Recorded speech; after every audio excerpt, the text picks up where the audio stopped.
কাটিস না ফোনটা। আমি লাস্টবারের জন্য বলছি, আমি সব ঠিক করে দেবো, তুই আমাকে একটা সুযোগ দে। দেখ 5 বছরের সম্পর্ক এভাবে ভেঙে দিস না।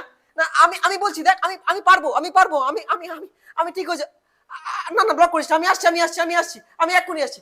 কোথায় যাচ্ছিস? নিজের সেলফ রেসপেক্ট ডাউন করতে? দেখ বড় বড় জ্ঞান দিস না, নিজে তো কোনোদিন ভালোবাসিস সত্যিকারের, বুঝবি কি করে তুই? জ্ঞান দিতে এসছে, জ্ঞান জ্ঞান দিতে এসছে। তুই কেন বুঝতে পারছিস না বলতো? আমি তো তোকে বলেছি ইটস ওভার, আমি আর তোর সাথে থাকতে চাই না। দেখ আমি তোর কাছে হাত জোর করছি, প্লিজ প্লিজ এরকম করিস না। আমাদের সম্পর্ক এত বছরের, ওটা কি মিথ্যে ছিল? হ্যাঁ মিথ্যে ছিল। তোর স্ট্যান্ডার্ডটা দেখেছিস? কোথায় আমার ফ্যামিলি স্ট্যান্ডার্ড, কোথায় তোর ফ্যামিলি স্ট্যান্ডার্ড?